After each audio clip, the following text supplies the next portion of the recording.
hell of a press conference. AJ, you're one of the coolest dudes in boxing where you don't get out of character. It's the first time I saw you lose your cool a little bit because you hopped off the stage. What went through your mind at that moment? Like, You wanted pad work from him, or what you was going? I don't know who he was, but he's talking a lot. So I said, why don't you jump on the stage and fill in the space? If Baby Miller can't stand there and face off with me, Right.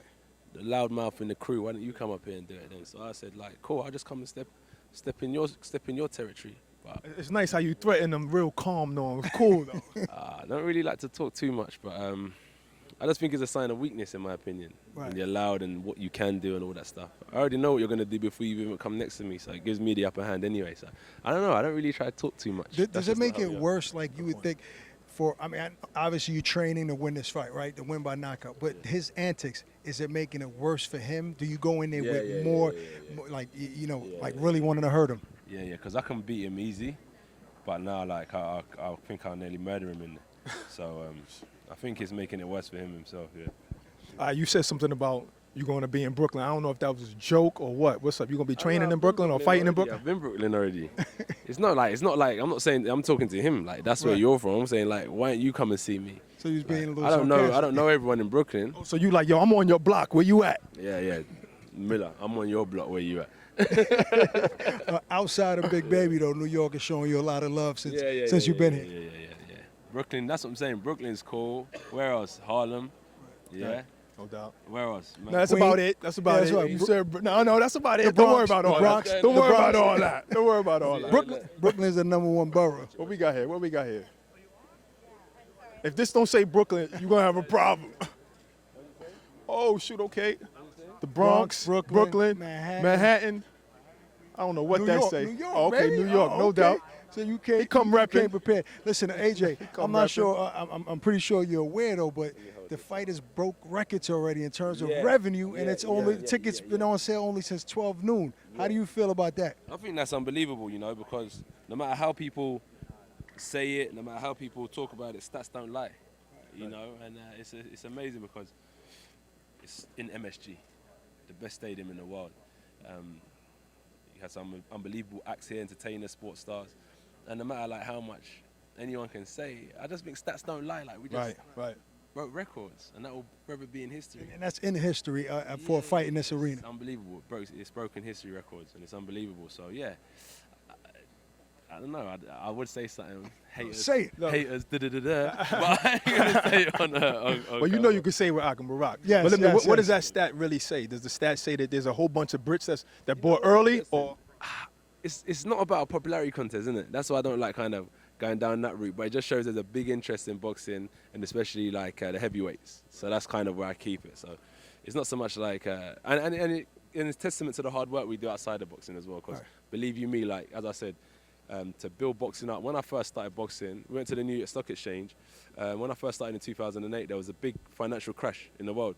So no one was investing into the sport, not into I'm not talking about myself, into boxing. Right. So like we worked tirelessly when I turned pro to kind of build boxing back up, and you can see now it's come to fruition. So it shows testament to the hard work into building that global mainstream audience. So it wasn't hard for Eddie to convince you to come to New York and fight? No, because no one like really wanted to fight.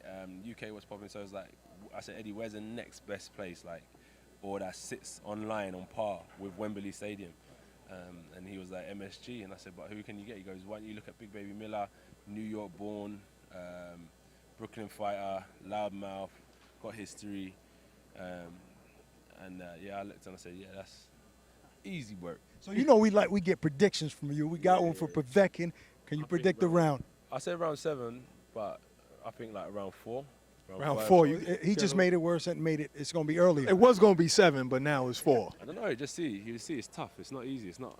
I'm not an idiot. Like when fighting, I'm not. I know exactly what I'm doing when I fight. So he's not up against some amateur. Right. He's up against a proper fighter. Well, we saw that with Povetkin. We saw you had a game plan. Yes. That was just. It is what it is. I didn't even really have fun.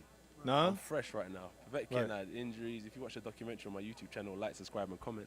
Little plug. Yeah. So you ready to have some fun on June 1st? Yeah, that's what I'm saying. I'll be fresh. I've learned from a lot of my fights. I've been dropped. I got back up. I've been tired. I've fought champions. I've fought Olympic champions. I've beaten them all.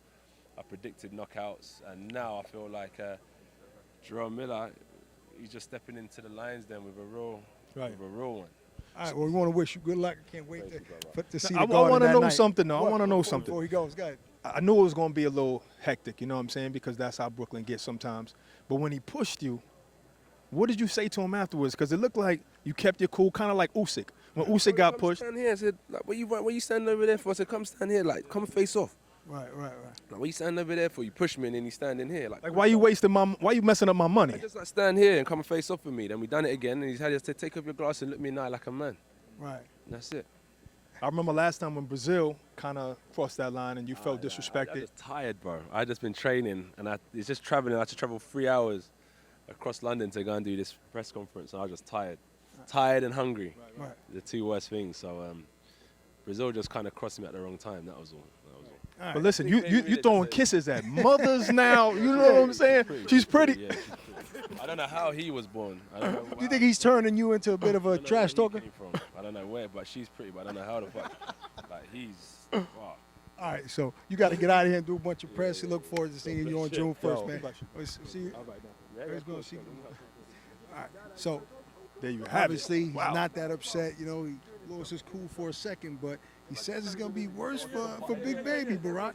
I mean, he went from 7th round to 4th round, but the proof is in the pudding. He's going to have to prove it this, June 1st. Right. You know, he always comes in shape. That's a given. Right. You know, but he has somebody who's a little bit more trickier. Maybe he doesn't have that much head movements, but he throws a lot of punches, and he has to deal with a guy who's 300 and something pounds putting that weight on you.